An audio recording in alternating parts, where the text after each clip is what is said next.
Stunthangar Video Hangouts. My name is Charles Carter, and I'll be your host this evening. I want to extend to you my gratitude for watching Stunthangar Video Hangouts. If you're watching this as a replay, I want you to know that I host these YouTube live streams every Monday and Friday evening starting at 6:45 p.m. Pacific Standard Time. So please make a note of this so you can watch or be part of the live stream. Plus, we have an after party following the live stream, which is sometimes better than the live stream portion. You must be a registered Stunthanger forum to find the link to be part of the live stream and the following after party. Here at Stunthangar Video Hangouts, we talk about building and flying model airplanes, sport flying, competition flying, and what you've been doing lately. To join our conversation, if you are already a member of Stunthangar Forum, you can find the link if you scroll down to the section called At the Bench, which is right below in memory of our friends. Now, if you're not a member or if you're not logged into Stunthangar Forum, the At the Bench link will not appear. Now, if you're not a member, please register at stunthanger.com/SMF.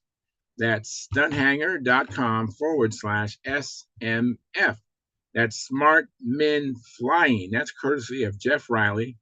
When you register, you must use your real first and last name. When you register, you must also use a valid email address, or Sparky, the proprietor of Stunthanger, will not approve you. Now, if you are approved and could come in, but you're more inclined to watch us on YouTube, wonderful, fantastic. You can get any questions or comments over here at the chat box, and I'll do my best to make your comments or questions a part of the show.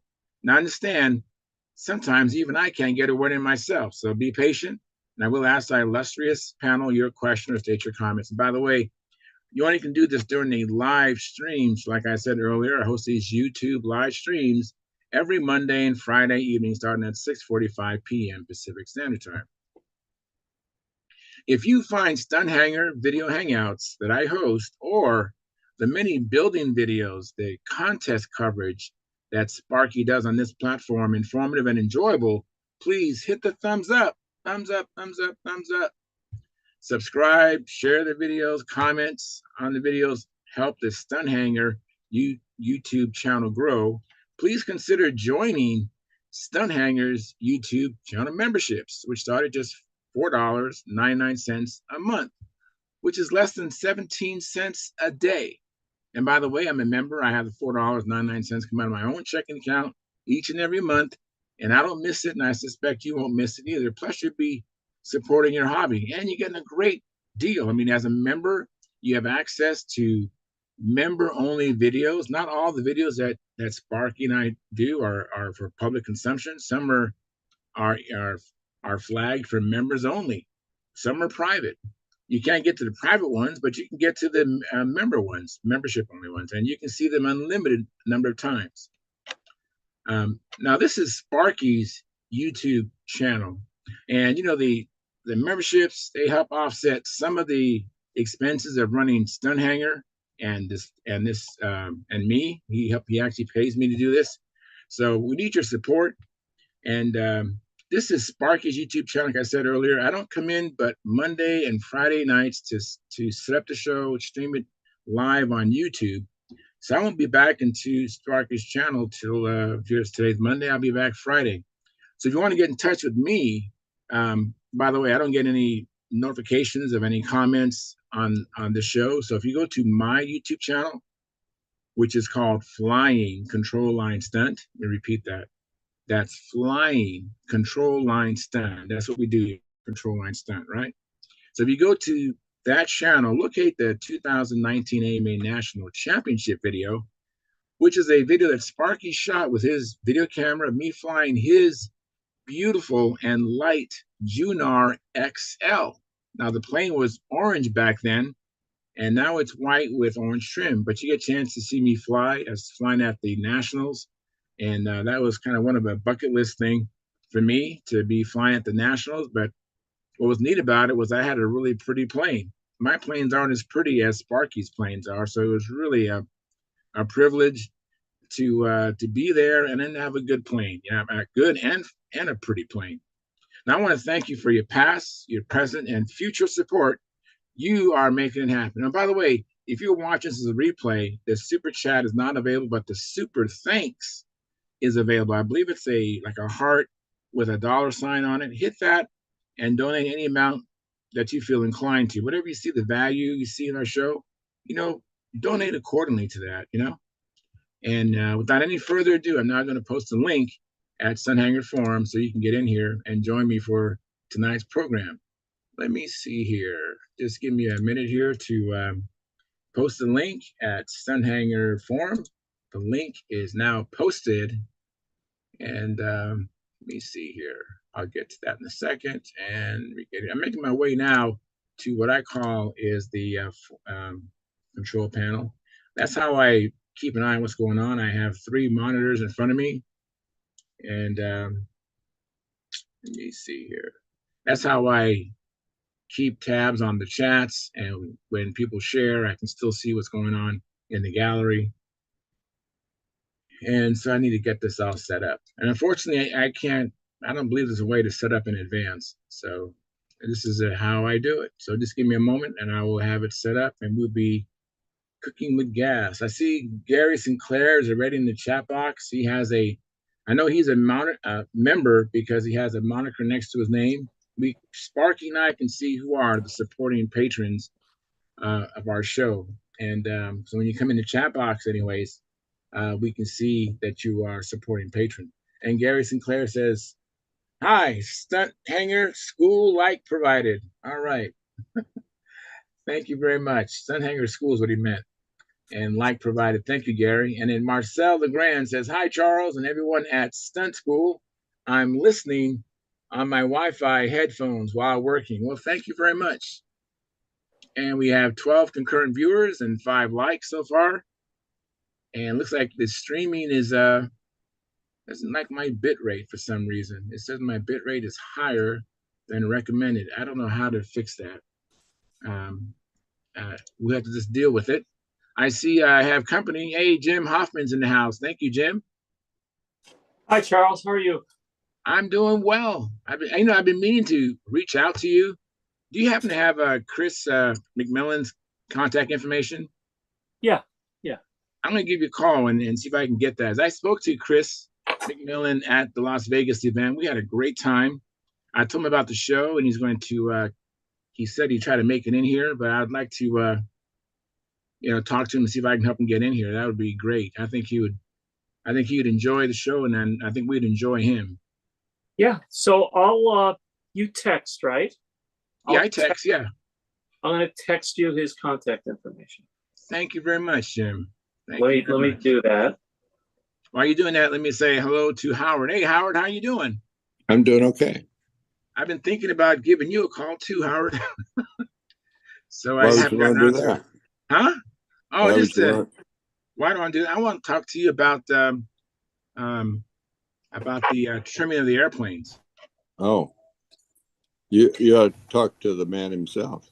Yeah, I can. But hey, Gary Sinclair, thanks for coming in. And by the way, since I see Gary, hey Gary, I know not everyone's in yet, but whose emails you don't have? Oh gosh, I don't have them with me right now. I know you don't have Trian's. I might have Trian's. I know I have his address, but maybe I might have his email address. Anyways, if you're listening in the audience, if you're a regular member that comes in here, or if you're a regular watcher, you'd like to be in the calendar. I know it's getting late in the year, and I believe Gary can still put it together, but he needs pictures, and hopefully a picture of you holding your control line plane or RC plane, and that would be much appreciated. And if you can get into Stunthangar Forum, you can PM me there or Gary Sinclair, and we'll see if we can get some of these pictures up. I know I still owe Gary my picture, and I will get that to you, Gary. So, and you have my number, Gary. So you know what, you can call me tomorrow, and you can wear my butt out. Okay. You be home? Where's that picture? Will you be home? Not in the morning. Hopefully I'll be able to go. Hopefully I'll be going flying. I know there's a wind advisory out here. Matter of fact, I went flying and the wind was coming from a different direction. It was about 8 to 10 miles an hour, but it was coming from the northeast. Normally the wind comes from the southwest. And I took a chance and flew, and oh man, that wind was dirty. A lot of swirls, and my plane was it did not fly like itself. Hey Bart, what's up, man? How you doing? Thanks for coming in.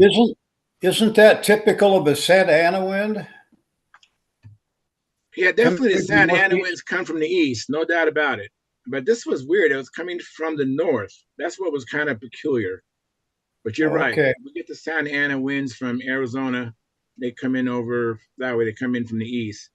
But we wouldn't do that to you. I know why. I was just like, so I did one flight, and I just wrapped up my lines, pulled up all the cones, and it just wasn't worth it. The plane was. No. I mean, the outboard wingtip was saying hi to me quite a bit.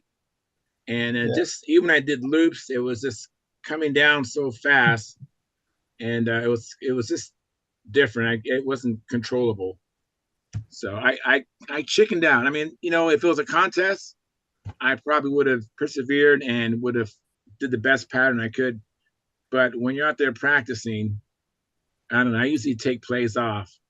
Yeah, it's not worth an airplane. That's what I thought. Until I get a backup to this plane, I got to take care of this. And that's the other thing I was doing was I'm actually I'm working on the plans, and I'm putting together another SV11, and I befriended somebody who has a laser printer. He charges me. It's not like he does it for nothing, but putting together parts for him to cut out for me. Good. So hopefully I'll meet with him soon. I know we tried last week, but he had internet problems, and so hopefully we can get together and get that going. And I'm actually going to start building that plane. Why don't you befriend somebody who does it for nothing? Oh, you know what? That is a good idea. All right. Oh, that's so funny. Thank you, Howard. Oh, you're welcome. Call me and we'll talk about it. All right. Sounds good. Sounds good. Let me see here. Where was I at? So Bart, let me get back to Jimmy. Jim, have you been doing I see you're polishing the plane there. Yeah, I'm wet sanding. So it's a very slow, laborious process. Yes. I'm about 2/3 done. Especially on an IV. So you were talking about Gary's calendar. Gary, I sent an email to you today. Did you? Okay. So it's got a link to a group of photos. So let me know if that works for you. Okay. Did you get my email? I did, and I replied. Okay. So you must have been one of them that I had. Okay. Yeah. Thank you, Jim, for contributing. Yes, Bart. I have a question for Jim. Jim, do you have the drawing of Berger's control system? You mean Igor Berger's the logarithmic controls? Yes. I do not. I bet Howard does. Okay, Howard, where are you? He's probably eating with Mary Lou. I've got a couple guys up in the Phoenix area that are free flight guys, but they've been playing with control line, and they built a couple of airplanes.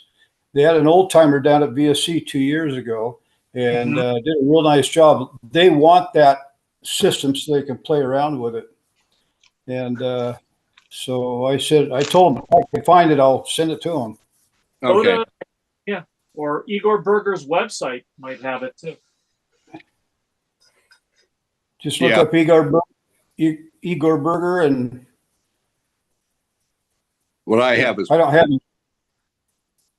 namely all the numbers, and you can fiddle with it, see the response.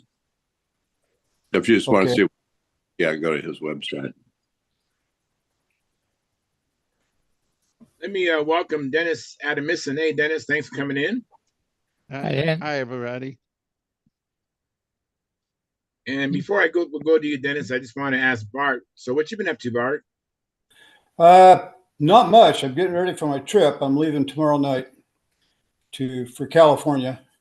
Spend Thanksgiving with my family there in San Dimas, California. And I'm going to try to get a hold of you. Don't know just how many days I'll be there, but it'd be nice to see you. Maybe on the way back down, I can come by way of San Diego, back home and see you for a bit. That would be great. That'd be great. Okay, Actually heard from Dave Sabon today, Jim. He asked me if he could join me flying this Friday. I said, yeah, come and put some holes in the sky. Well, good. So Good. He's getting more and more active. That's great. I think he's been flying all along. I mean, the few times I've talked to him in the past, I got the impression he was flying 3 or 4 times a week.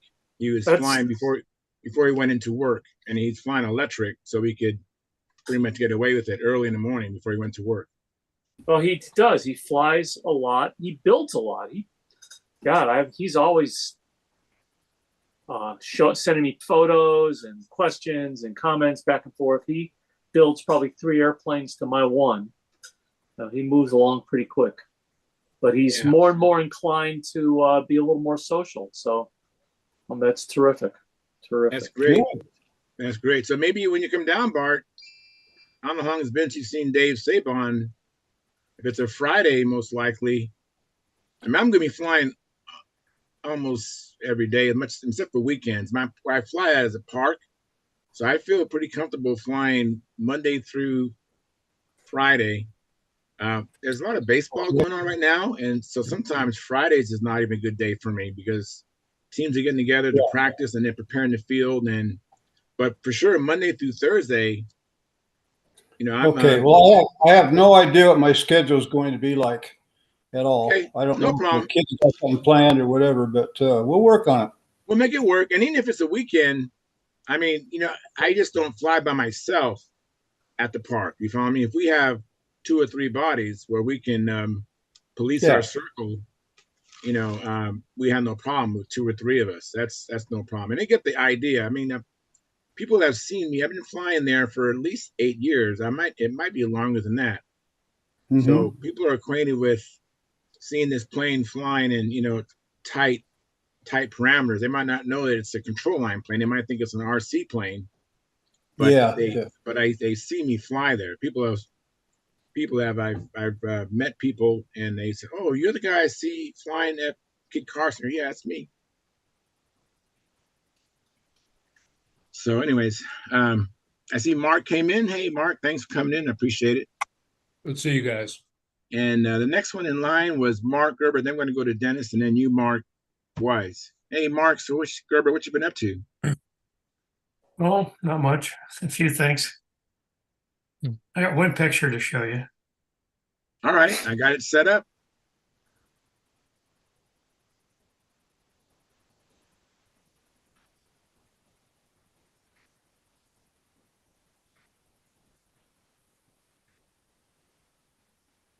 Oh, wow. Very cool. What can you see? I see a gallery of pictures. Oh, okay. What I want to show is hidden behind Mark's head there. Mark Duck. There we go. All right. Wow. Those are the ribs for my Bearcat. So very cool. That's awesome. They arrived in the mail this afternoon. So what thickness wood is that? 1/16 of an inch. All right. Very nice. Is that all? What density weight is that? I asked for 5 to 6 pounds. I don't know how to check it very easily, but I trust the guy that did it. So. Yeah, very good. It looked really nice.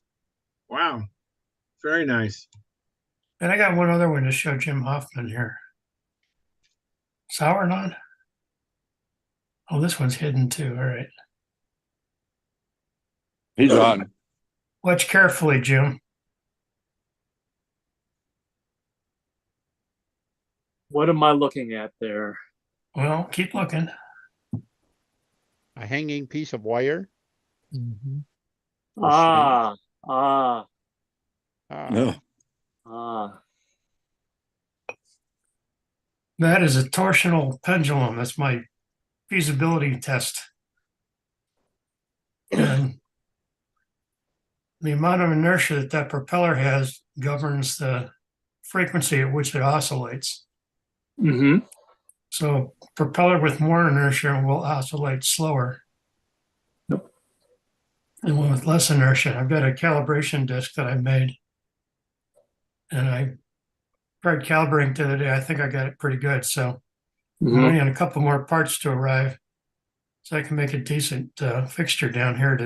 This one's just pressed on for temporary purposes. Yep. But I think it'll be interesting to measure some different propellers and see what we get.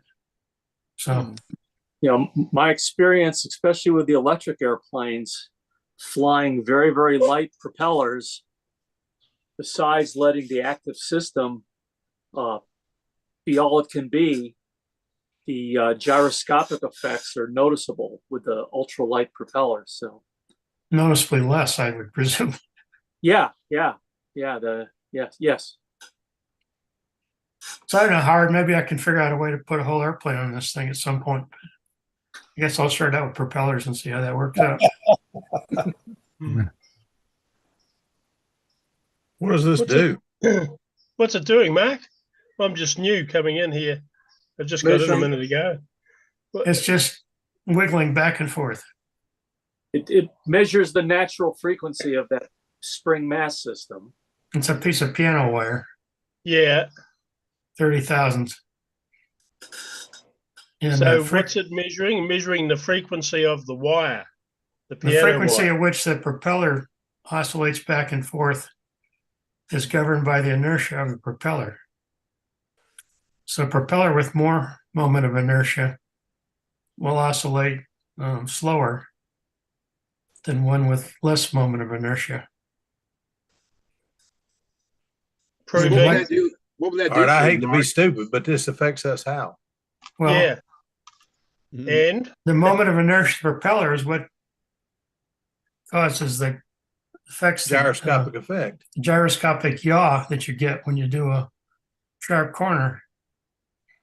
And that's Okay. why Yeah. Raby came up with the Raby rudder. Yeah.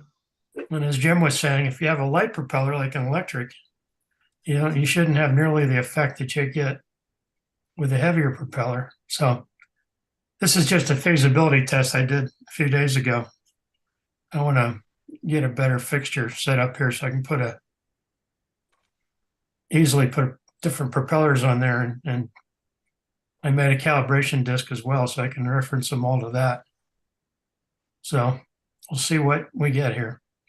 Translation. So you're just using the resistance to turning of the wire as a measure of the centrifugal mass or whatever of the propeller. Is that correct? The moment of inertia, yes. Okay. Freshman physics, Howard knows it well from, it's called a torsional pendulum is the official physical name of it. It's a spring mass. It's a rotary spring mass system. Yeah. I must have one of those in the back of my mind somewhere because that propeller reminds me about how I get filled with inertia sometimes. Mark, One did way this and the thing other. start? Sorry. Yeah. Did this thing start spinning on its own, or did you tap it, or No, I start it, or- tap it to get it started. Okay. You have to kind of do it carefully. That's why I said this is my feasibility test.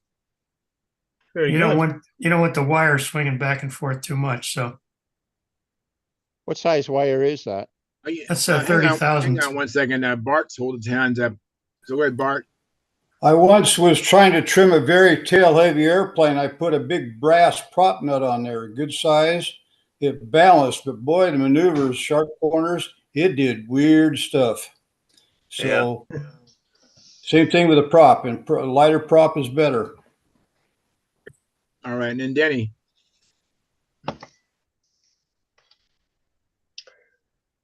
Go ahead, Denny. Go ahead, Dennis. Yeah. He's I don't thinking know. about Looks it. like I was going to make a snarky remark. Says, "Gee, the winters must be really long in Colorado." But Well, it's starting. no, I think it's a terrific idea. I guess with that in mind, with electric motors, there's always a trade-off. People are running some relatively small diameter motors are long, and you get a certain power level, and you could duplicate that with a larger diameter motor that happens to be shorter. But each one of those systems would have a different moment of inertia, and you could probably use, with the same basic setup, you could use that to hang the motor bell from the shaft, and well, heck, I hang the whole thing with the prop and everything, I guess, and you could get a real good measurement of the inertia of the motor, the motor bell housing, which of course would translate to those folks interested in active timer systems and stuff like that.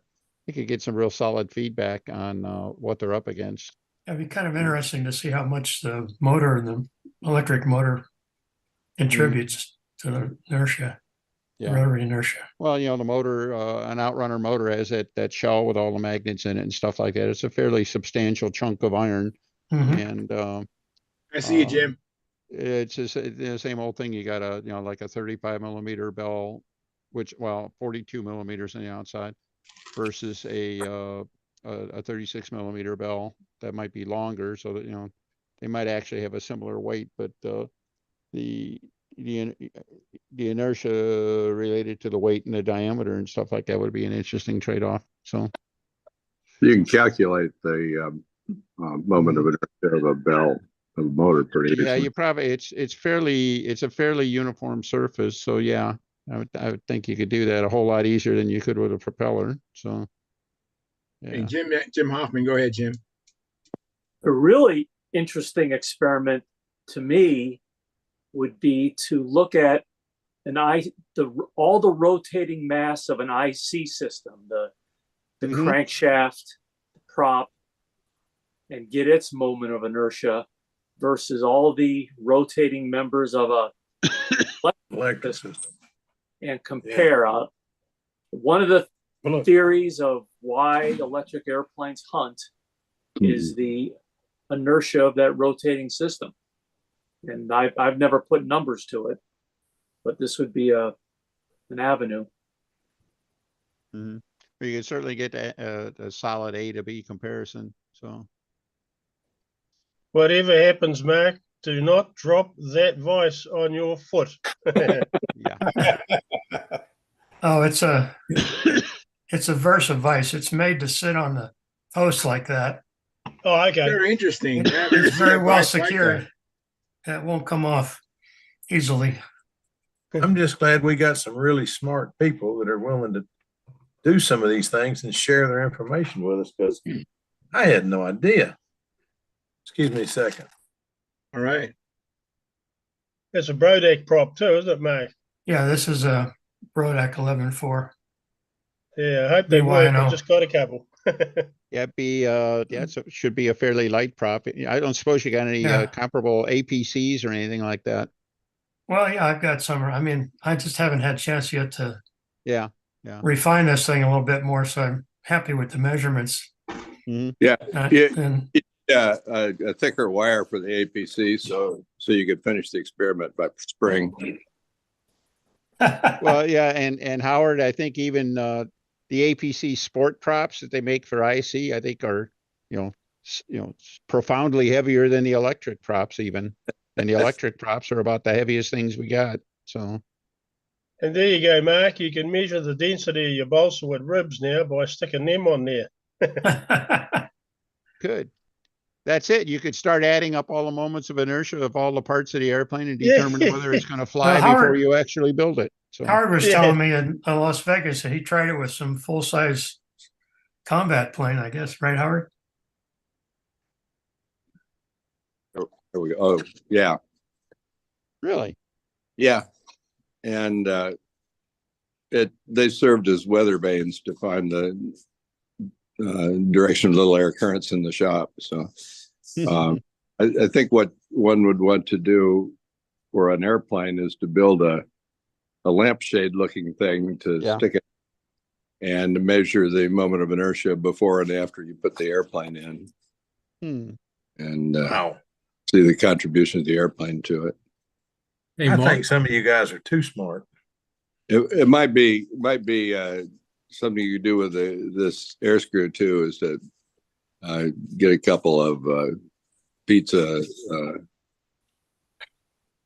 box bottoms, the circles, you know, and a device to put the prop into and measure the moment of inertia with and without the prop inside the cylinder.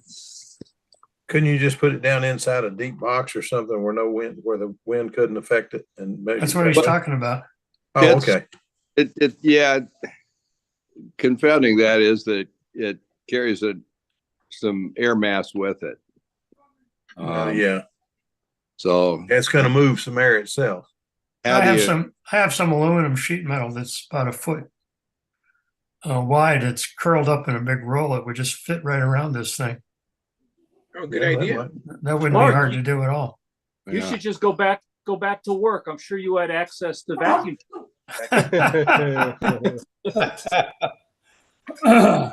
Yeah, but just use a vacuum and the dollar numbers were considerably higher. Hey, Mark, you may want to give this to Paul to trim it out before you start using it. Very good. Very good. Anyway, there you go. Thank you very much, Mark. And then there was Dennis Adamisson, and then Mark Wise, and then I got a lot to catch up. I got like 6 people.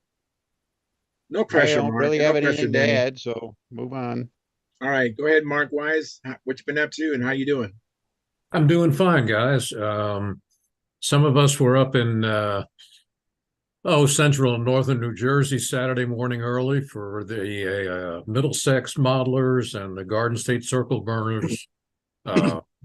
Flea market swap shop, which is always fun. I was parked next to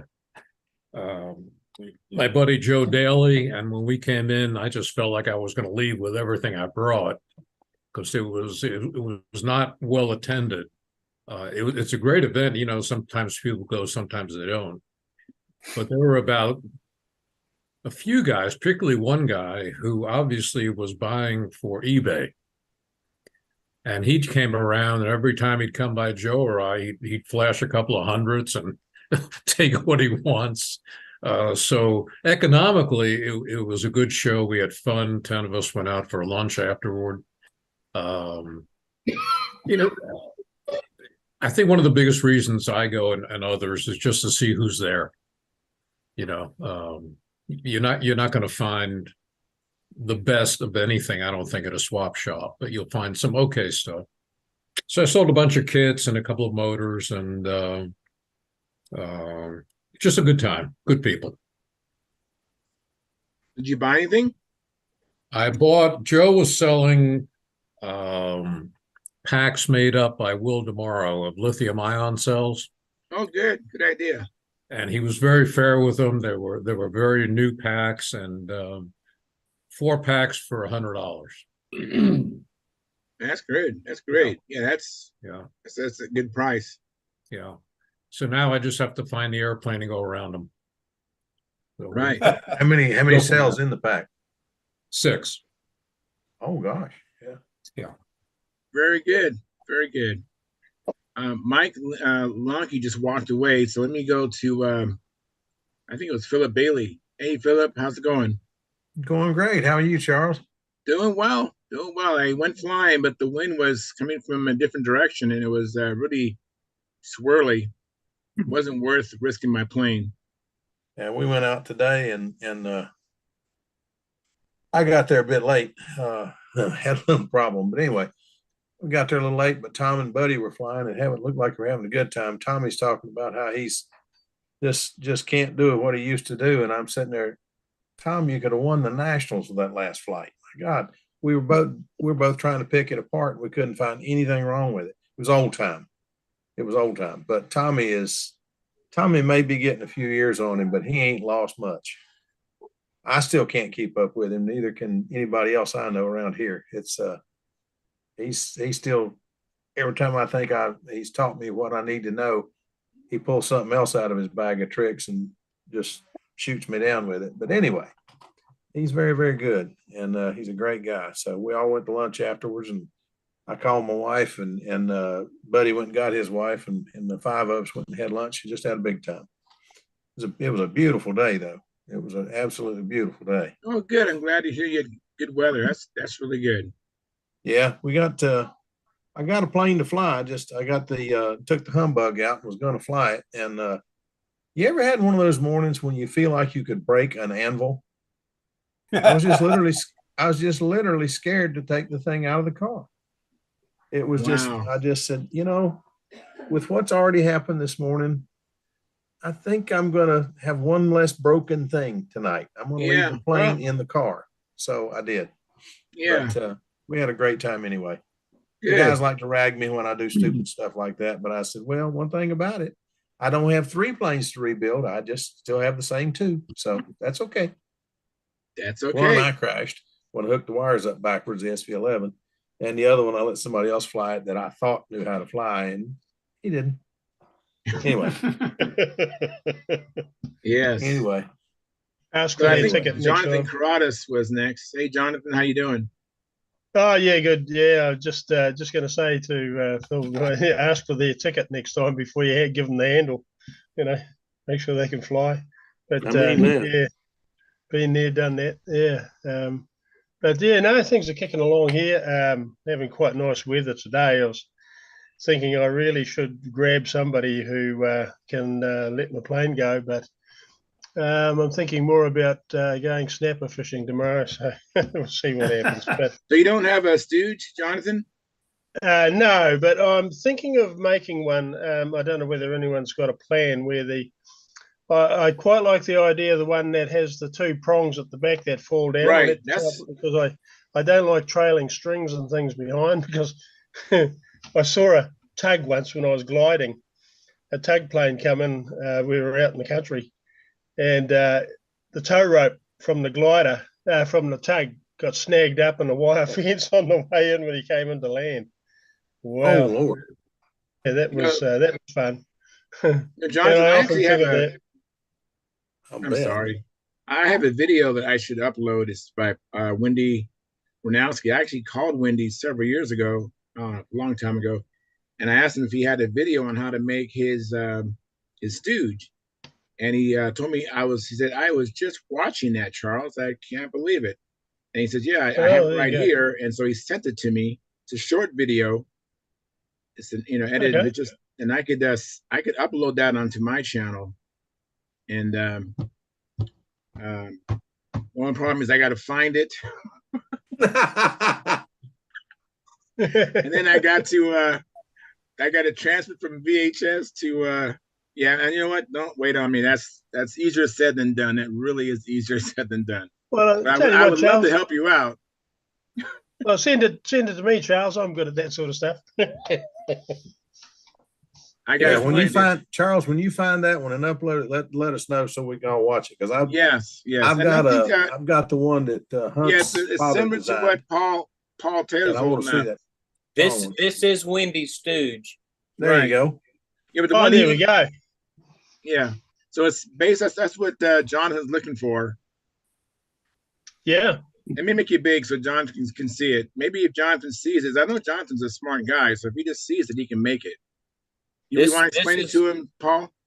Well, this is Wendy's old stooge, so it's probably launched 1,000 planes. Wow. But basically, it's just wooden dowels, and it's on hinges. Oh, okay. Yep. And then he's got this board. It's kind of beveled out right here for the tail wheel, and then he just screwed it down to the asphalt in the parking lot, and then he had a pin that went through here that captured that. And so then when he just pulled the pin, these just dropped, these dropped down. Do you have 2 separate pins or no? One pin that goes the whole length. Yeah, it was a pin that went the whole length and captured the. So one of them releases before the other one. Yeah, I modified mine. I actually welded mine. I put a bar across mine, so mine both drop at the same time. That's one Yeah. modification I did to mine is I made a joiner I brazed on, so they both fall at the same time. And I think I uploaded one of his videos in it, and it had the guy's name escapes me now that flew with him for a while, but I think he was a carpenter. So I think there's a video out there somewhere on one of my channels that shows them making these things too. Let me ask Sparky. Sparky, do you have a video on your channel on how to make a stooge? I do not. Okay. Guys, if you taken when you pull that cord, you got a string that attaches that pin. It's not much bigger than a clothes hanger. If you take it and just give it a good yank, it drops both pins at the same time. I mean, now I know. I just had one scary launch, and that's all it took for me because one dropped ahead of the other one, and the plane got cocked, and I said that's not good. So I made it so it would never happen again. But I understand you said you pull them. I mean, that only happened to me once, and I just said, you know what, that's once too many. So I just made it so they both fall at the same time. Yeah, I use Brodak's little stooge, and that's what I use. I've got it bolted to a 1/4-inch steel plate. Did you want to show that? Do you have that handy by chance, Paul? It's in the truck, but I mean, Brodak's. I got one I can show you. Yeah, Brodak's little stooge it's only about that big, and like I said, it just bolts to a plate, and it's on a spring. All right, that'll work. And Stuart's going to retrieve his. Don't hurt yourself, Stuart. But it's on board here. I started stooging differently with an electric. I just been pushing a button and letting it go. Yeah, I think who was it? There you Bob go. Whitley has one where he uses the remote from a car. Does not. I use a string, a stooge line, but Bob Whitley just has a remote that he uses on the car. So that's the Brodak one, Stuart. Yep. Yep. That's it. Yeah, mine's on a steel Mine's plate. on a big board, but so now you have it attached to the tail here. wheel. This helps hold the wheels where you want them to go, so they don't these little bars. So it just lines the wheels up so the plane doesn't turn on you. Yeah, that's a good idea. But you have that's attached to the tail wheel, is that right? Yeah. You just run a wire down. Yeah, I really don't like. I feel a little bit uneasy in case the tail wheel mount comes off. I like having the arms in front of the stabilizer. Thank you. Stabilizer. It's a laser. Thank you, Tryon. And it was. I'm surprised, Charles, you Yanks have gone to all that trouble with these stooges because if you believe the international press, all you guys carry guns, and I would have thought you would have a brick out in the middle of the field and a string tied to the model, and you'd sit out there in the middle and just keep shooting at it with your 6-shooter until you got the string broken. Don't believe all you hear on TV. Well, no, it's funny, that, eh? Yeah, no. That's for real. It's so true. You get holes in the airplane, and if you hit somewhere near it, then the debris will hit the airplane. So you don't want to do that. No. Well, that just means you're not practicing enough. I guess so. Not much American, I guess. Or using the wrong ammo. I have a suggestion for that, where to locate that spring device, which is namely in the middle of the slab of iron rather than at one end. And that way, when you pull on it, it doesn't rotate the slab. That's a good point. It took me a few years to learn that, but I finally figured it out. Yeah. Well, I hate these. Now, did you happen to lose a plane learning that lesson, Howard? No. Oh, good. I have a Tom Morris stooge, which is a square piece of steel, 3/8 steel that has that device on it. But I have too, Sparky. It pulls from the end, from the. There's more behind the wheel and in front of it. Yeah, then you need more weight. Yeah, it weighs about 25 pounds. At least. It's heavy. You carry it out to the circle, you're ready to set it down. Why not put the spring in the middle of that new plane of yours, Sparky, would drag that 25-pound around, no problem. No way. She looks slick. She looks real slick. One other thing, and I stole this from somebody years ago, but my pull string is actually a chalk line without the chalk in it. Yeah, that's what I do. I do the same thing. It's nice to you can unwind it and wind it up, and it's variable lengths depending upon the length lines, and that's what I do. Yeah. Here's what I don't like about having the stooge line. I mean, I pretty much get it away from me, so I've had I don't have one of those stories where I've got it wrapped around my feet, but sometimes when you're coming in landing, I try to land past my stooge, but sometimes the line is there, and the tail wheel will catch the string, and it's kind of like a carrier landing or something. Yes, yes, absolutely. I pretty much launch the plane, then I step back about 6 or so feet, so I don't wrap the stooge line around my ankles. Why do I do that? Because that's happened to me before. And so that when I land the plane, I miss the stooge. So it's two purposes. Remember that story? That was funny. Yeah. I didn't have the presence of mind that if I just went inverted, I could unloosen the wrapping. I was just so surprised that I couldn't move my feet after a while. And I'm like, I didn't look down, but I could just tell that I got wrapped around the stooge line. So if you use a line that has some springiness to it, and you use the spring release stooge, when you let go of the line, it will snap out of the way. That's a good idea. Now, I actually tie a little like a leader to my stooge line, so when I pull it, I can find it. Because when I first started off, I would pull it, and then when I finally finished my flight, I was trying to find the end of my stooge line to retrieve it to put it back into the stooge. And so I attach like a leader to it so it can't get too far away from it. Let me see who was next. I believe it was Tryan and then Sparky. Tryan, I see you rubbing. What are you rubbing on? You rubbing on a mold?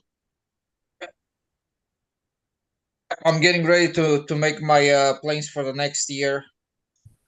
I'm rubbing on the molds. Oh, very good.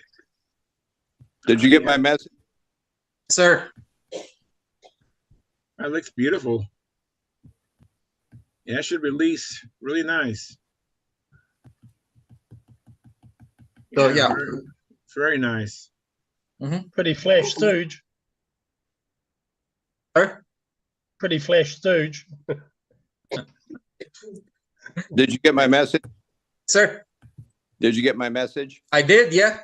Okay. I did get the message. Thank you, Howard. I shall meet all the demands. Okay. All right. Tryan, are you polishing that mold so the gel coat or whatever won't stick for release and stuff like that? Is it like when they build a boat? Yeah. So mainly I'm polishing. I'm taking off the coats of semi-permanent, and I'm going to go wax PVA that stuff, because that's the devil I know. It's super reliable, and I just decided to do like a white paint in a mold. Just paint everything in white, or some kind of a base color. Like in Sparky's case, would be like a light blue. And then pull it out and just put some stripes and stuff like that on top of it. Just keep it simple. You're going to paint the whole model this time? I can just go to clear coat or something like that. Just do some clear coat would work as long as you got UV in it.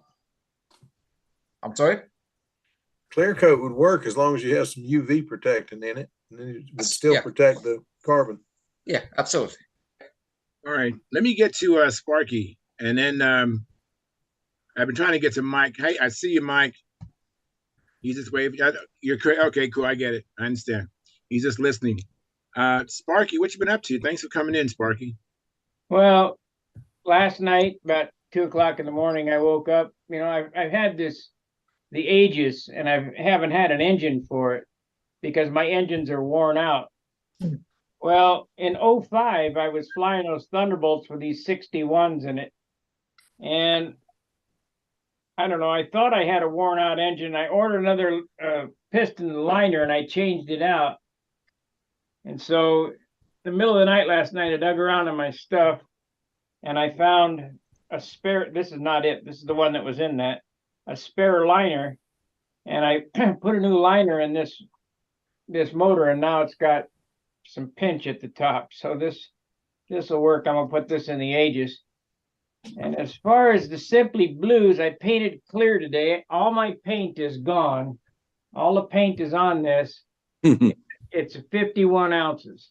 Wow. Very nice. Cool. Oh, Very nice. It looks sweet too. But I'm gonna splurge, and I'm gonna add one more quart of clear, half a quart, and 1 quart mixed. I'm going to sand it one more time and ink it, and then shoot another coat of clear on another quart of clear on it. And that should bring it up to about 52 or 53, and that'll do it. But it's still really nose heavy. So I can afford to get the paint in there. No problem. That looks beautiful. Now, balance is about 2 inches back from the leading edge, and it should be here, and it's real nose heavy. Wow, that is beautiful, Sparky. Well, that's going to be awful heavy for a big airplane like that. I don't know. Couldn't hear if somebody. That was Bart. Say it again, Bart. I said it's going to be awfully heavy for a big airplane like that. Yeah. Yeah. So the polishing will begin here shortly. Rubbing and polishing, but that's pretty. That looks absolutely gorgeous, Sparky. I like the blue one better than the other one. You do? Yeah. It's different. Yeah, it's really pretty. I got a line on some more wood. I'm probably going to build one more. And out of 3, I should be able to get one that flies good. Yeah. The best flying one out of the 3. Did you finalize the plans yet? No, Steve is still working on them. I mean, I got a partial set, but I don't have a full set yet. Just to clarify things, you said that was a 61. Is that a PA 61? What engine is that? Super Tiger 60 goes in these airplanes. This is a PA 61. Okay. So I needed an engine for that airplane. It has a 65 in it now, but it's really tired. You can get one flight out of it. When you first get out of the field, flip it and start, it'll run. But after you're done flying, it's warmed up and it's expanded, doesn't have any compression, so it won't start. Okay. So that was the same with this. This was Ellen Brickhouse's motor that Jim Lynch had sent me, just so I could have some remembrance of them. This is a 194. It probably was mine at one time, but I did have an extra, that, like I say, that extra liner, and I dug around last night, 2:00 in the morning, and put it together before I went to sleep. Sparky, is there a message to that sign that says stop on your door? What else does it say besides stop? Nothing. It should say is stop and look at where you put the thing that you just had, where you put it. Yeah. So that when you come back and you can find it. Yeah, well, I want to put a note on there. Notice where you put the thing that you just had. Yeah.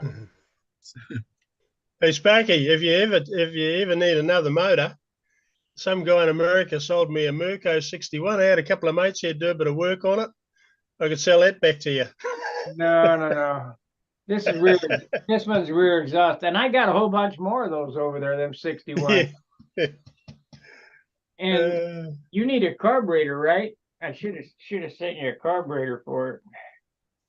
Well, it's got a Venturi now, and it's all set up. Look, you're going to be disgusted with me. I had every intention of running the thing about 3 weeks ago, but I've just had a whole lot of stuff sidetrack me, and I just haven't had a time to put aside and run it. But It's ready to go. It's up there sitting ready to go. I just got to bolt it on the test bench, you know.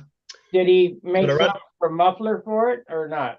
Yeah, tongue muffler. I'll go and get it in a minute. Tongue muffler and another mate of mine turned out a Venturi for it. They did a bit of research.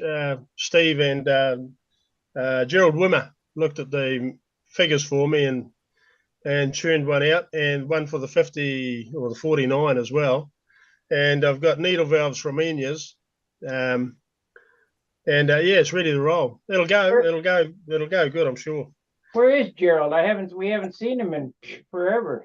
Oh, he's been busy with a lot of stuff, getting his place in order up there. There's been a lot of work this year around his house and that, but he's still flying. Yeah, he's flying regular. Yeah, he flew last week with me.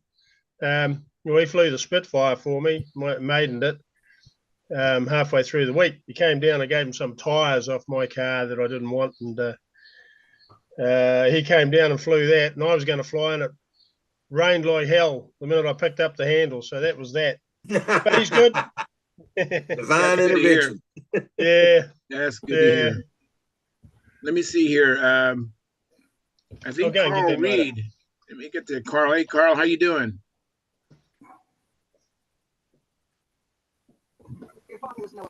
I'm doing good, thank you. How about yourself? Doing good. You going to join us this Friday?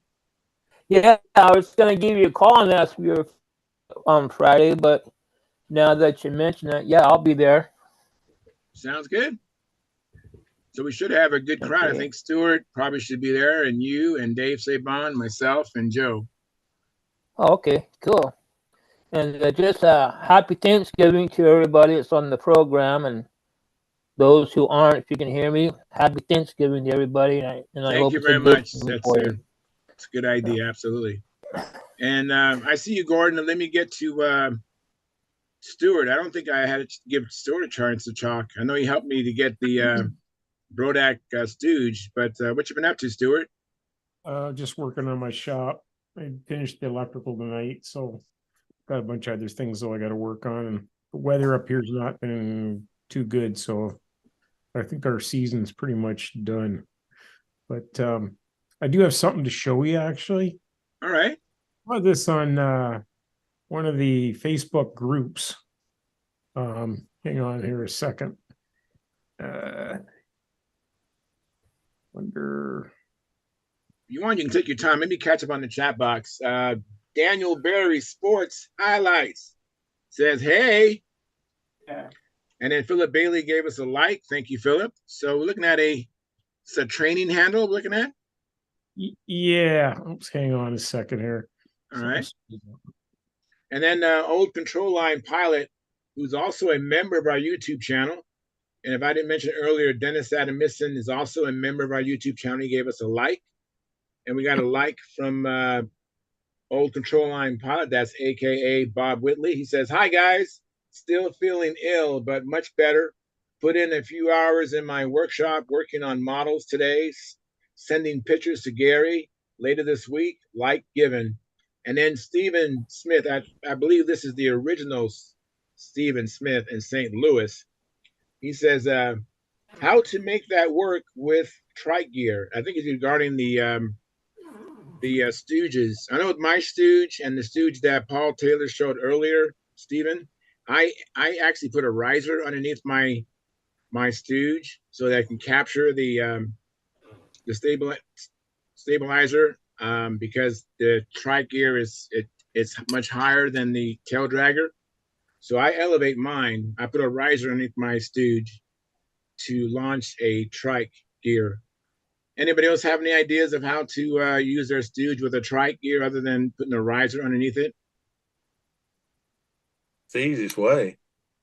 Yeah. So there's your answer, Steve. And go ahead, Stuart. So we got you see partial. This? I can see 3/4 of it. I can't see the bottom of it. I see the upper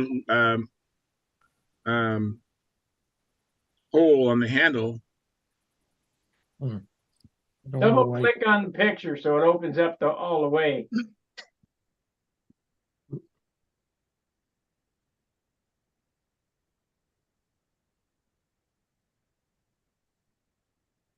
That's, I don't know. You can't see that, eh? Well, we see part of it. I know what it is. It's basically two handles bolted together, and the wires are connected to one of the two handles, and the other one you would just overpower the trainee, right?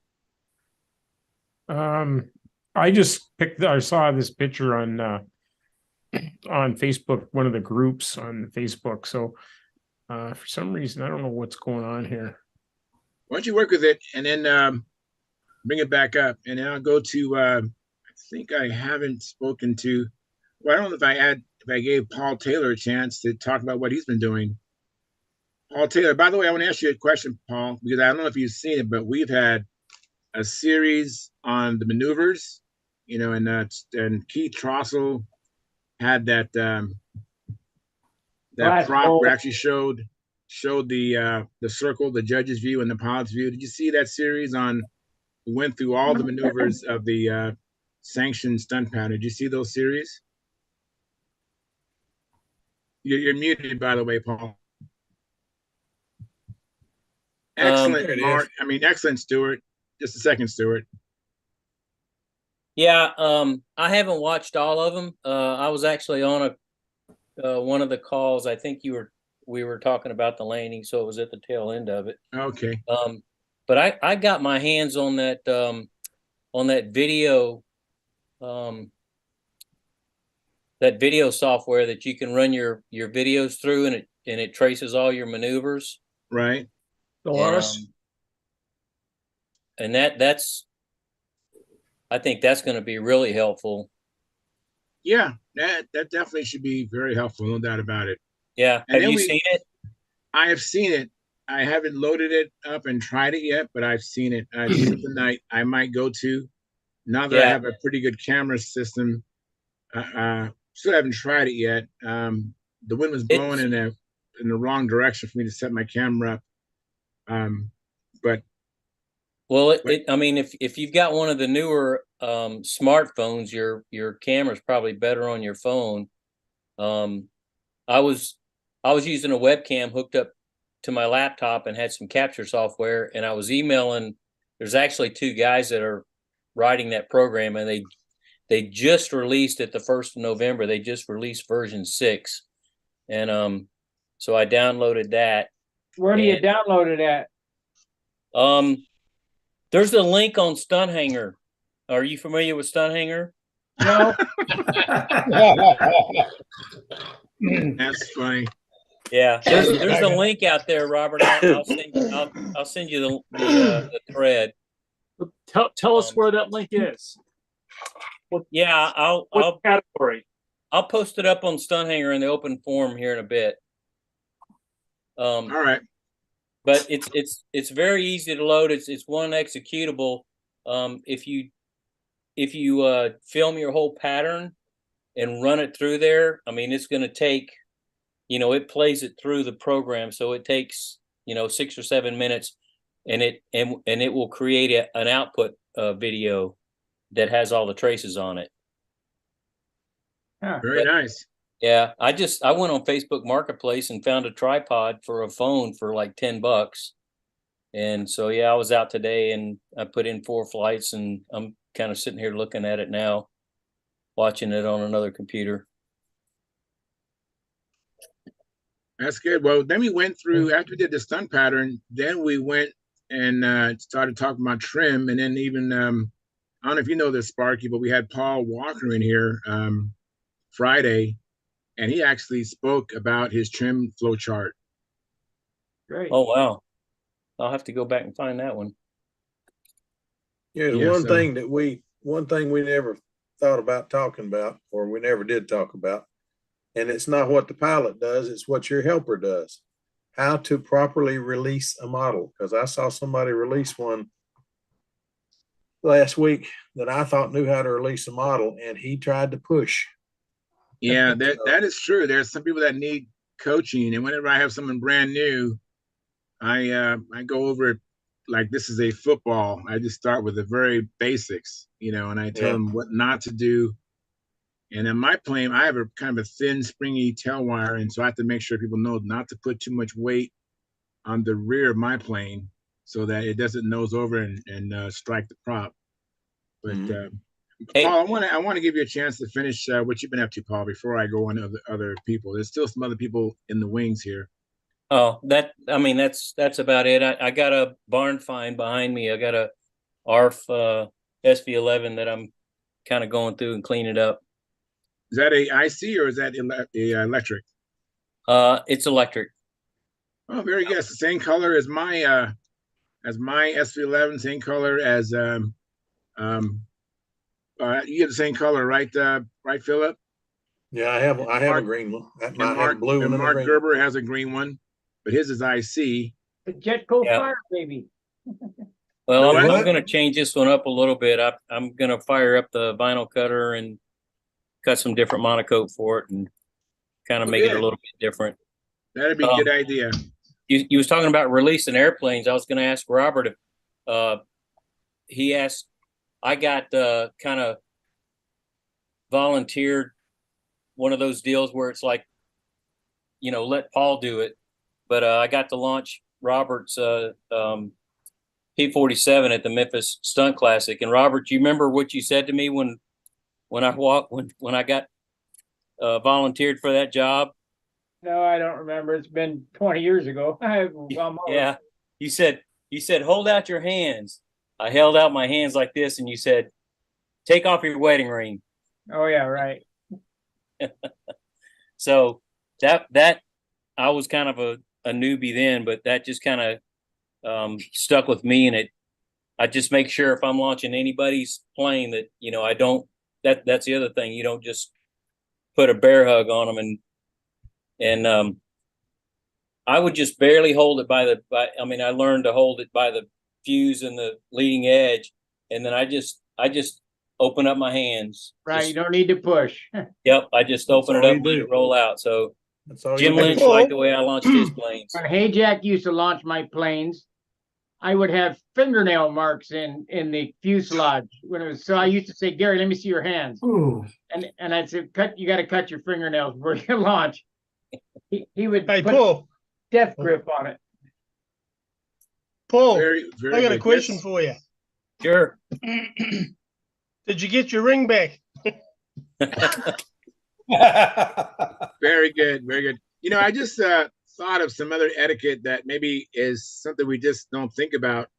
Whenever you want to look at someone's plane, make sure your pockets, if you have a shirt pocket, put your hand over it, make sure nothing falls out of your shirt pocket and goes into that person's wing. Something you might not think of, but just when you're on someone else's plane, make sure that doesn't happen, because it's, saying you're sorry, I can't believe that happened. That's not going to fix the plane. So make sure you don't have anything fall out of your shirt pocket and stuff like that. That's something that just came to my mind. Gordon Delaney, tell me. Hey, Charles. Yes, Carl.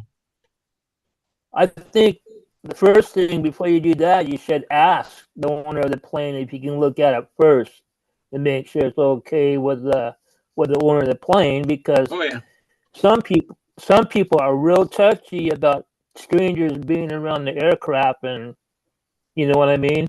So I think the polite thing to do also is to ask first. Oh, yeah, absolutely. But be careful leaning over someone's airplane. And Gordon Delaney, thanks for coming in. How you doing? Well, I found a cold Saturday night, so I know you and I talked about this. How you normally, I normally don't get sick either, but as we get older, we're more susceptible to getting sick. When we was younger, we never got sick. I know my wife's been sick for a week, and she's just recovering, and found out. I guess after I talked to you, she'd been drinking out of my glass. Oh, Lord. And she forgot about it and didn't think. She just, because I have one glass that I keep there on the bar. And she's, oh, you know what? I know why you got your cold. Why is that? As well, I forgot I was drinking out of your glass. Yeah. Coughed and hacking and going through Hales. So have you been? Have you been able to do any make any progress on your planes? No, I've just been too sick to even go down there. I understand that too. I totally get that. It sounds like an excuse, but it's true. Oh yeah, I mean it's tough enough when you feel good to go down there sometimes. Yeah. I got you to laugh a little bit, Howard. Nah. You're muted, Howard. By the way, I don't know what you said earlier when you was talking. You was muted. Yeah, I'm trying not to talk too much to you. No problem. Yeah, you know what? No problem. You can just take Well, take the take more the I show talk, in. yeah, the more I talk, the more I start coughing. Yeah, I got you coughing pretty good before we ended the conversation. I got here's Terry Forbes. He says, "Hi Charles and Stunt family. I sent you an email with a photo for the calendar." Okay, Terry, thanks for the heads up. I'll see if I can find it. Actually, I'm not that good with the email. I mean, I can find it, but I don't check email as much as I should. I usually my text is my phone is the best way to reach me, but I will. I know you can't email everything to my phone, but I'll check it out. Thank you for the heads up, Terry. And then Stephen Smith says, Paul, where is that software available? And Stephen Smith, you probably heard the answer by now. He's going to post it in the open forum on the forum of Stunthangar forum. Did I get to everybody? If I didn't get to everybody, let me know. Except for maybe Mike Lonkey, but he's cool with that. I think I got everybody. That is great, and thanks everybody for their patience. It's hard to sit there and wait for your chance to say something. I know that we have 15 people in here, and sometimes it gets even more than 15. So I appreciate your patience. Yes, Philip. Mike, while you're listening, you need to get in touch with Will Davis. He's thinking about having a contest in April. It's going to be a one-day contest. Basically, it's going to be a profile stunt. But he offered it up that if y'all want to have combat, or if somebody wants to have Navy carrier and is willing to do it, somebody's going to have to put it on because we don't have the manpower to do it. Well, I'll run combat. That's not a problem. If we can talk to get Will. some guys. Okay. Talk to Will. It's going to be a one-day contest, but it should be quite a shindig. If we make this thing go over and get enough people to help put it on to make it work, we might get a contest back. I would love to have a contest back at Huntersville again. That'd be great. The reason we lost the contest is because he showed up on Sunday morning and he was the only club member there. Right. So, well, I know I ran combat at the last one. Well, that was because Howard passed away. So yeah. But I don't mind helping to get that going again. If we can get that going, he's got my well, that's the reason Buddy Barbie and Tommy and I'll join that club is because we're gonna try to help him get it back going again. Right. Well, I'm gonna go in and dry off. I'll join you guys back in a little bit. I've been hanging Christmas lights in the rain. I need oh Lord. Phil, if you want to know how to run a contest without any members, talk to Dennis at a mission. Oh, I know. Yeah, I bet. Because his last contest, he didn't have any members, but we didn't have any problem. Yeah, we won't have too many problems. It's just I volunteered to do profile at that one because I still can't look up to do a good overhead, and my overheads are a joke right now. But anyway, it's getting better. We're gonna get back, but we got to get the contest going. That's the main thing. You can't go to a contest if there's no contest to go to. So we got to give up. Everybody needs to give up a little time. At when some event you don't fly, help with it. Do something, and we'll get some of these contests going again. But Will's a great guy, but he can't do it all. He's doing the best he can, but he can't do it all. Is profile limited to 40? No. You can build a 60 size airplane. My Bearcat's a 60. Tiger 60 mounted inboard. Nobody's ever said anything at all to me about not being able to fly it. Heck, what's his name from Philly Flyers comes down here with two Fox 35s linked together. A 70, that's a 70. Nobody's ever said anything about it. He flies it. Yeah, Danny. Yeah, Danny Banjot. I can tell I'm getting old because there's some days I just can't think of words or names or people I've known for years. I just I feel you on that one, Phil. Yeah. Is that Bearcat you're mentioning then? Is that the one that I've seen it fly on the Brodak video? Yeah. Yeah. Yeah, sounds amazing. Oh, it's a good airplane. It was a good airplane.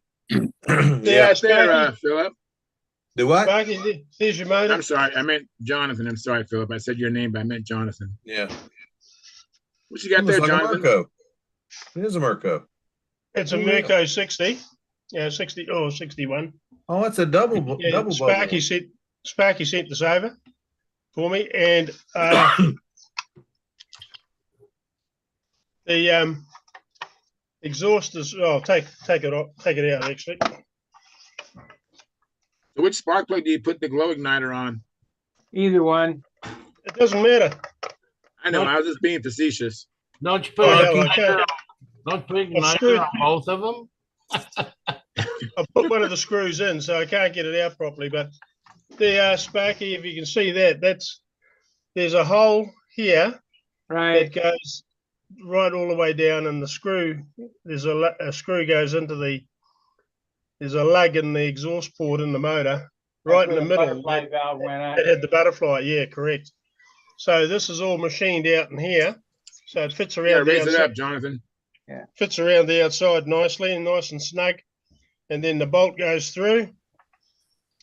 So there's the exhaust on top at the moment, which will be underneath, of course, and there's the and there's the pressure nipple there, and the Venturi. I'll have that needle on the same side as the exhaust. It'll come out this side here. So I hope to get onto this again the next few days. Well, I'm glad it worked out for you. They're good running engines. They're an ounce heavier than a Super Tiger. Yeah. Well, we have waited a couple of times. I keep forgetting what it is. About 13 something. Oh, it was 14, but I don't remember. Oh, it might be. No, I think it was 12.7 or something. Oh, anyway, it's close. I can't remember. But yeah. I was gonna have to put a chunk of lead in the front of a Madman 56, and I decided to just change it up instead of putting a Super Tiger in it. I'm gonna put that in it. And Mirko's run, I think the timing's the same because they sound like the same engine running. You know, they got that same 4-stroke. Yeah, they're great motors. Great motors. Yeah. I can hardly wait to get the thing. I got 5 of them left, I think. Wow. They're certainly solid. Yeah. I thought I had a bunch of motors, but I think Sparky's got me beat. Not much anymore. I've got rid of lots of them. I got about 6 or 8 left. Super Tiger 60, so I got, let's say 6 in there. Yeah, there's 8, 9, 10, 11, 12. I got 15 Super Tiger 60s, 3 PAs, and some McCoys and some OS stuff, and just a lot of junk.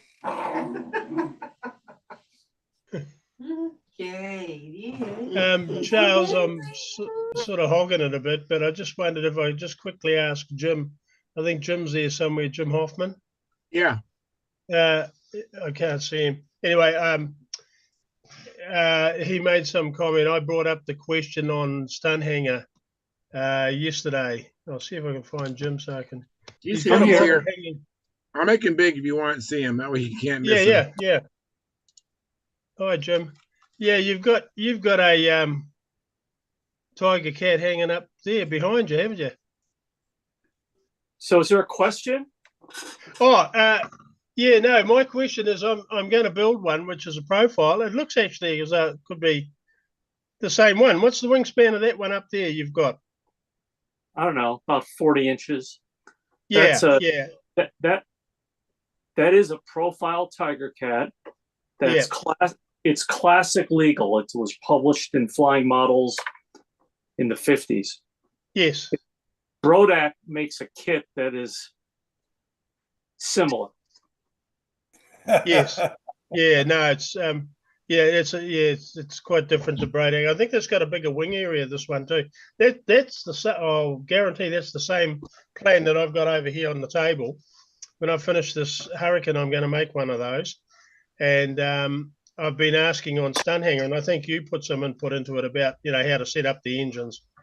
Whether to put them in, out, one in, one out, one out, one in, all that sort of jazz.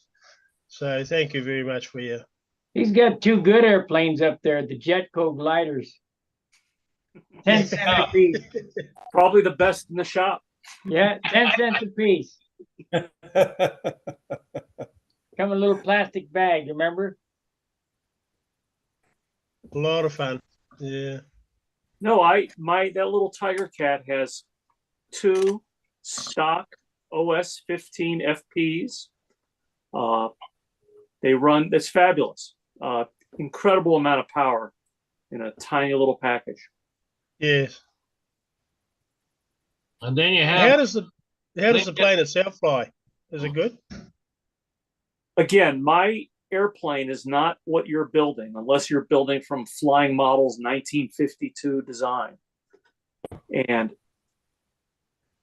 it's got a smallish wing, and I built it incredibly lightweight. The yellow on the wing is monocoat. That fuselage is foam with probably 1/32 skins, very fragile, and it flies fair. It makes up for lift.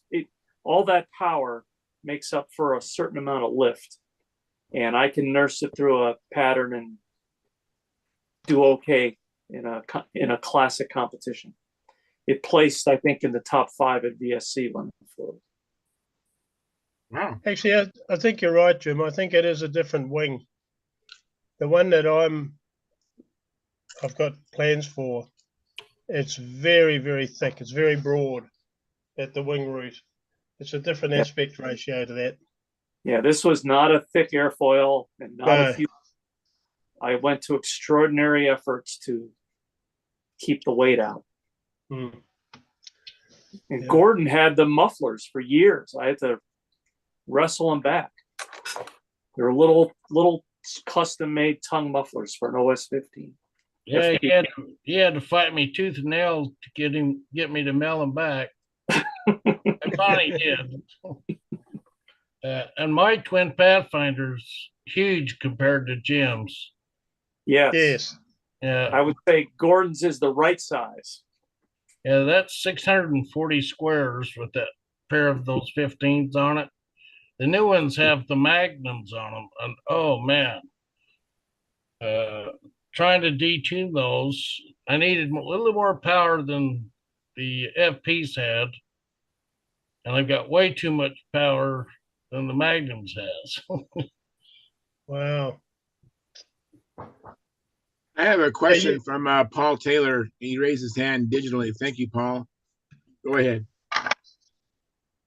I just want to let everybody know I put the link out there for that software. Oh, thank you. Thank you. Yep. Excellent. There's the weight of it right there. Let me make it big here, Sparky. 1 second. Wow. That's pretty impressive. Going back 51.3, 51.1. So we'll say 50, whatever, 51 something or other. Wow, that's. And I could fly it as is, but I want to. This scale is ridiculous. I want to. There it is. See 51.1. I want to make it shine a little more. Yeah, the weight of that, Sparky, you could put 4 coats of clear on it. Yeah, I'm gonna mix another quart of clear and sand it once more, and then whatever the quart of paint weighs is what it's going to weigh. So it's about 52, 53. Yeah, that'll help the CG a little bit. Yeah, as you can tell, it's pretty damn nose heavy. Yes. Mighty pretty, though. Yeah. Sure is. It'll be nice when it's rubbed out. It's just got that generic dope look now. You know what I'm saying? It just kind of not doesn't have that real pop shine to it. Can I ask you how you did your AMA number in the Viper? Where you got the white and then the trim around the edges of it? 3 stencils. What's So, that? here's the stencils right here. Here's the stencil right here. You pick it out and you block everything out in white, and then you lay the next stencil down, which would be this 6 right here, over the top, and then you paint the pink or the magenta, and then I took another set of stencils and laid it over the top of that and blocked everything out except for the black. I did the black last. So it was three layers of stencils. Basically just how I did the Route 66 decal. That was 2. There we go. That was two goes around, but I went ahead and taped off first I painted the white, and then I painted the red, and then taped off the red, and then painted the bottom half blue, and then picked the stencil off. Same with the Super Tiger. That's 2 stencil. You know. Very, very nice. Same with the wigs. This is 2. You gotta have 2 stencils. And when you do it like this is in 1 stencil, but you paint the white, and then after the white's on, you put tape over the top of that, and then paint We can't see it, Sparky. You gotta move the plane towards you. There we go. Thank you. You paint the white, and then put the tape over the white, and then spray the blue. And these little lens flares were done with a business card and an airbrush, and then I took a brush and dipped it in white and used the ass end of it to make the center dot, to give that lens flare effect. It's same with the bottom.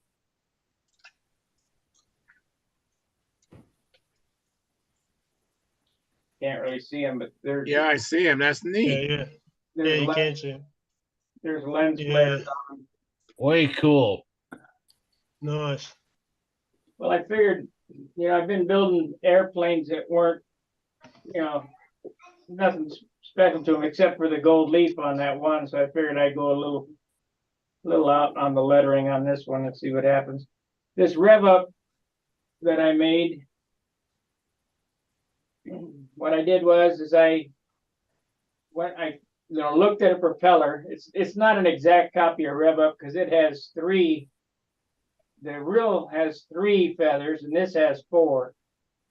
I went online and I cropped off of some type of wing type thing. I cropped it off and then shrunk it down, and then I had some fonts that were similar to the Rev Up font, but how a computer works when you're cutting stencils is they work in layers. So when you take a JPEG and you trace image, it has like 4 or 5 layers on it. Well, the computer doesn't know any different, and it just ground it, just ground the crap out of it. So I just used a standard font, and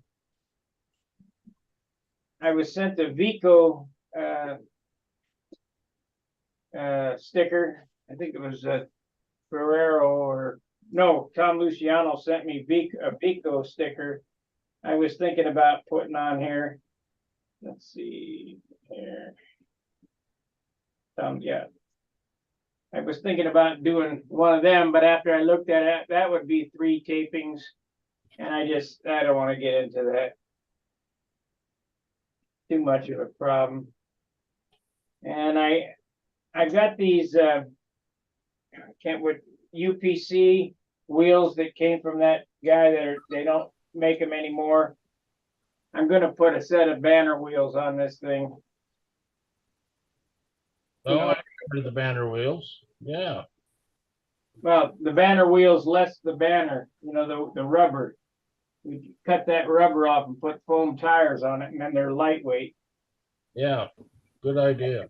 I got 2 sets of those. One is on that Magnum that I built, And I'm gonna take them off of that and put these on it and take the banners and put it on here. That way they're both comparable in weight, like 6 grams.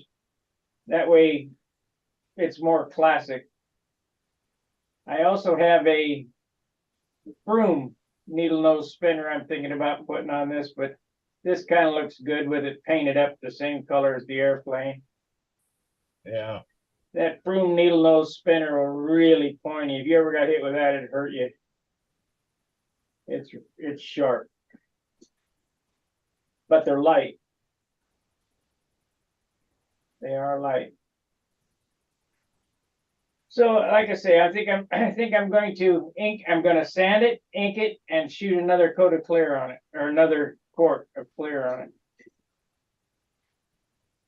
Should be 52, 53 ounces then. Wow. Sparky, when you say you're going to sand it again, will you sand the entire aircraft or just concentrate on certain parts? The whole thing.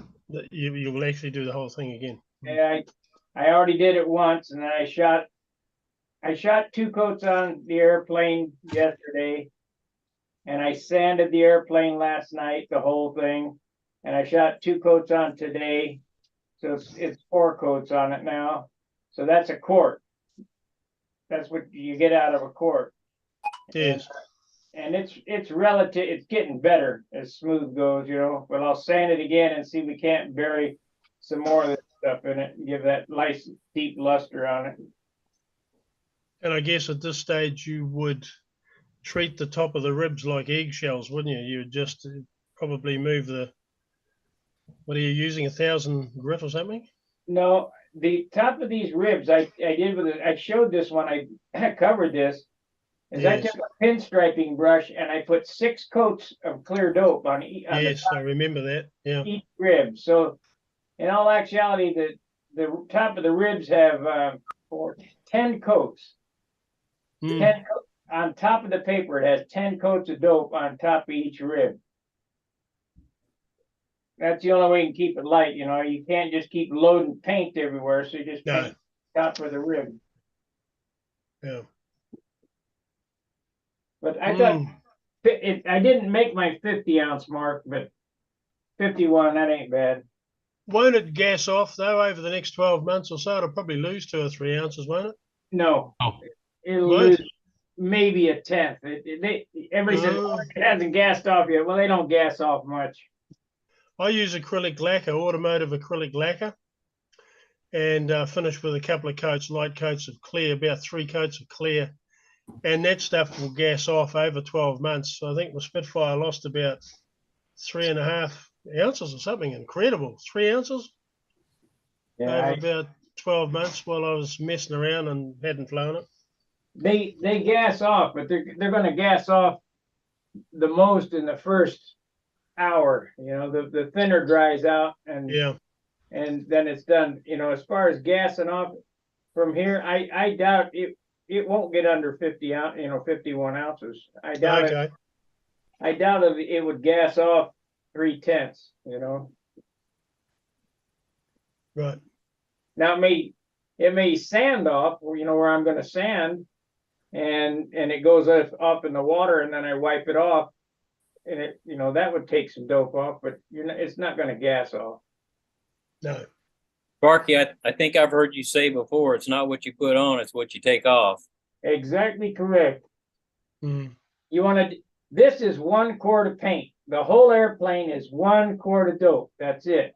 1 full mason jar of clear dope. That includes the substrate and the top coat. See that dope is mixed into 2 quarts, half a quart in each one, and then filled with thinner. The last coats that I shot on this were probably 80% thinner. And so you go thinner as you finish off with more thinners. That's right. I keep adding thinner. You get 1 quart of dope. Okay. Normally, but let's say let me get this jar here. This is the end of the. I would have thought it was the other way around. So I've learned something there. I would have really made a mess of things. Okay, this is what's left of my quart of paint. There's not enough in it to do anything. just a drip in the bottom there. When you start the airplane, you fill this mason jar up halfway. Yep. And you get another mason jar and you split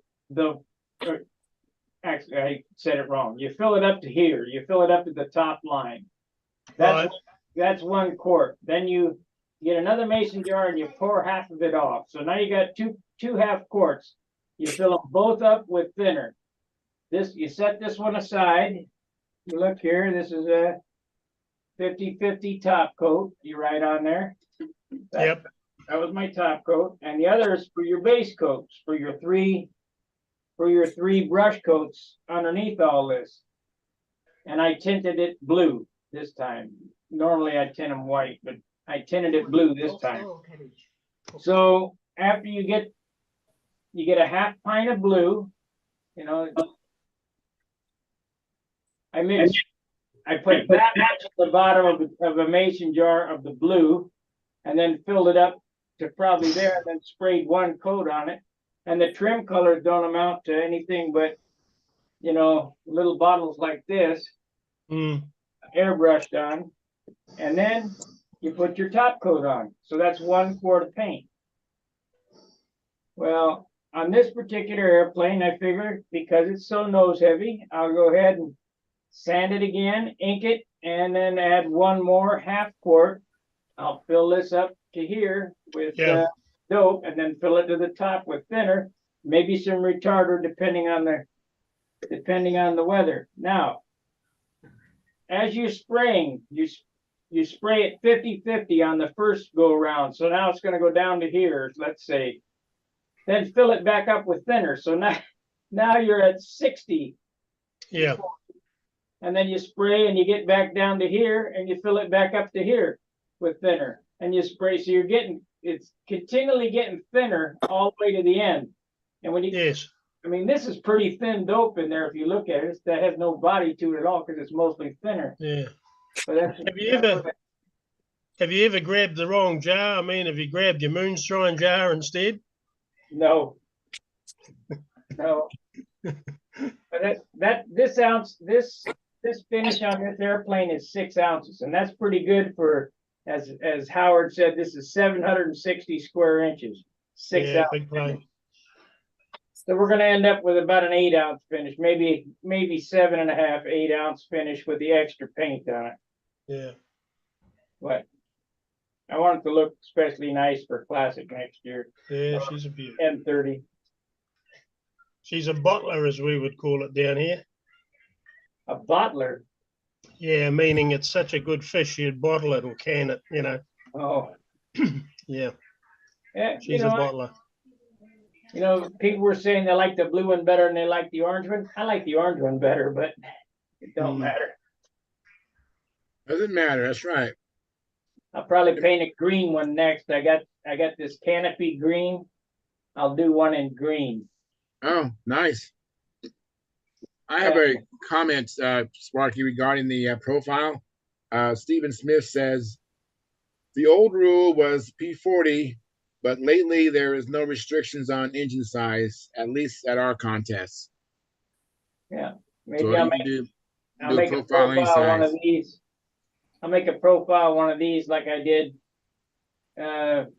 with my Junar. I made a profile Junar, but it only lasted like 5 flights till I crashed it from being an idiot, not tightening up the ball link on the elevator horn. Oh, I crashed it at Huntersville. He sure did. Made everybody sick. Terrible. Oh dear. Got 5 flights on that airplane is all. And then it was pretty too. And then Jerry put his thumb through my leading edge on my Junar. Oh well. That made me sick because I had just held it for him to burp it 4 or 5 times.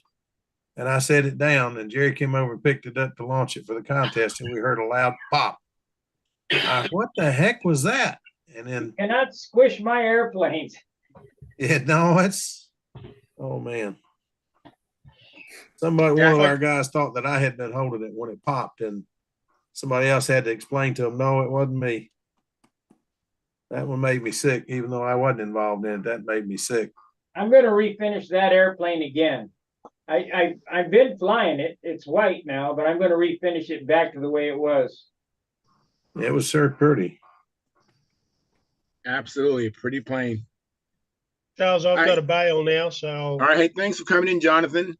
And you know, our audience, we don't have any super chats and no new members. I mean, I hope you're enjoying the show. We still have 20 concurrent viewers, and I know this show gets a lot of replays. So hit the like button.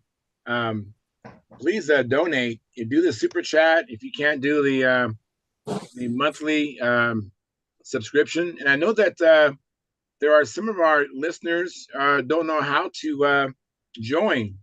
Sparky, just in case you didn't know, some people don't even know how to do the join on the memberships, and so we got to help them. When you hit subscribe, underneath the subscribe button, it'll say join, and then you get to choose your membership, selection. You got 3 of them. Or you can go to my homepage, and it'll be right there at the top. Join. It says join is what it says. Not subscribe. It says join. I also want to thank Jeff. Shit, now I can't remember their names. Oh, shit. That's too bad. Isn't getting old fun, Sparky. Oh, it's ridiculous. Annie and Chewy.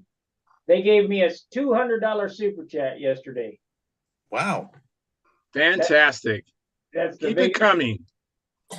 That's the biggest super chat in the history of this channel. Before, it was from England for 100 pounds. Whatever that works out to be. Well, thank you very much for your contributions, people. Keep them going. I haven't had a super chat in a while. Please show some love. Show me you appreciate what I'm doing. You know, send in some super chats and join. That's Annie. Now I remember. It's Annie, Jeff, and Chewy. Salsalero, or I think that's how they say their last. But thank you very much for the super chat. I left it up, the banner up, for a long time. That was yesterday. Thank you very much. So please support the show.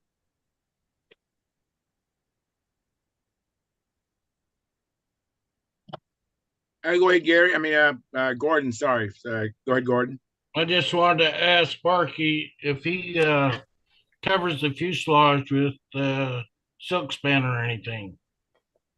I do. And, Hunt got off into I got a roll of carbon fiber here. I don't use carbon fiber. I did on my Thunderbolts. It takes so much dope to fill, it ain't worth it. And it does not offer any strength, 0 strength.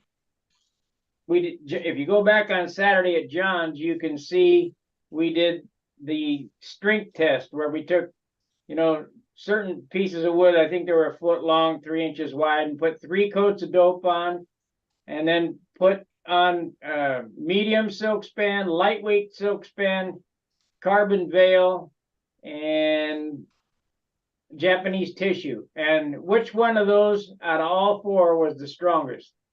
The tissue. Japanese tissue. Oh, really? How did you measure strength? We used a drill press and a scale. We built this fixture to hold this, like they do in college for the bridge building thing. We had to hold that board up and then pull down slowly on the drill press and watch the scale, and we saw where it broke, where the thing finally snapped, and then recorded it and did it with all of them. It's about as scientific as Project Farm, but best of some hillbillies to do.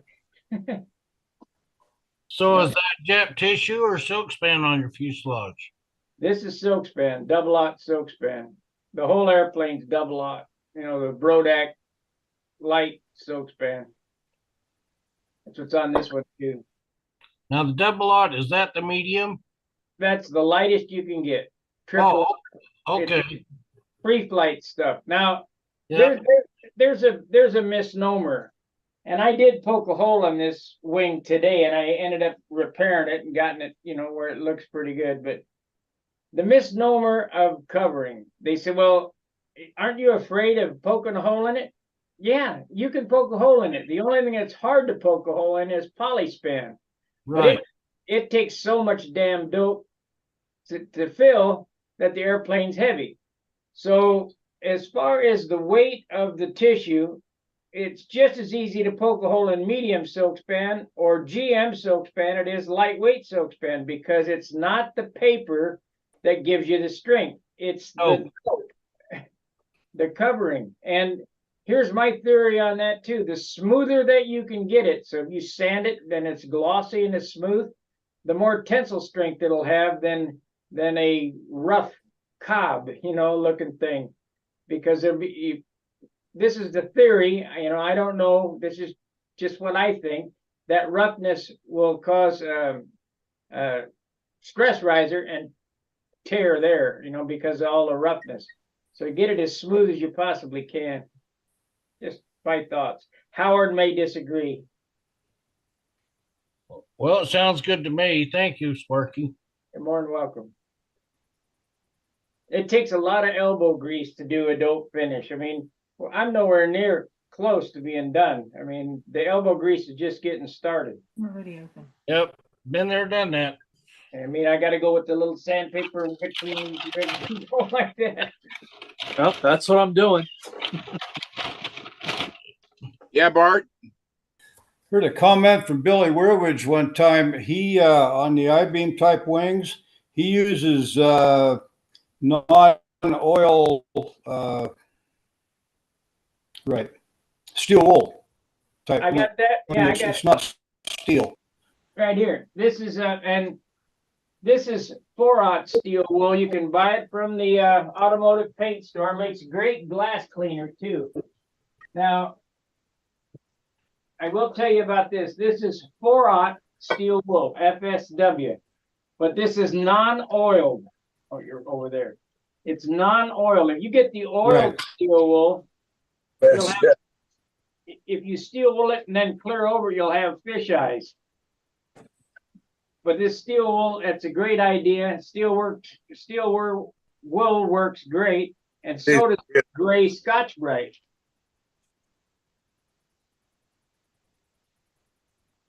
But so is that what you're gonna sand your wing with?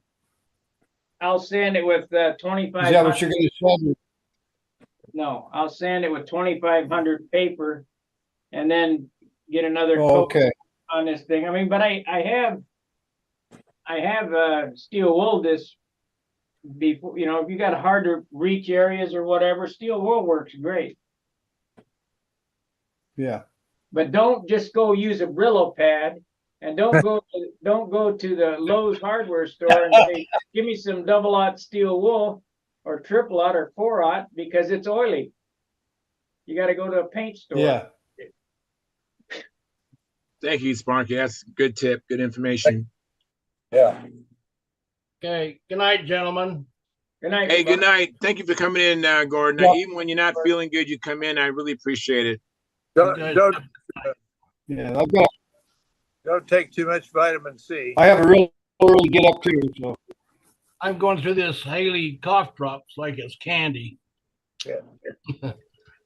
Don't take too much vitamin C. It'll make your navel turn orange. Okay, I'll take your advice, Howard. You can't overdose on vitamin C. Anyways, you know what? I really enjoyed the show. Thank you very much for everybody coming in. Make sure you connect with Gary Sinclair. If you don't have his contact information, if you're a member of Stunthangar Forum, reach out to him and PM him or PM me so we can get this calendar done. And he does a really good job, and you'll be very proud of your month. If you happen to be in a month or share a month with somebody, you'll be very proud. He does a fantastic job. And next month I'll show December. I already showed that November. But anyways, I want to thank everybody for coming in. Thank you for the shares. Thank you for coming in. Thank you for the likes. If you happen to be watching this as a replay, please hit the like button, especially if you've watched it. and comments. All these engagements help the Stunthangar YouTube channel grow. And with that being said, I wish you all fair winds and tight lines and happy Thanksgiving. I'm going to end just the live stream and right now, and then we're going to go into the after party. So thank you very much.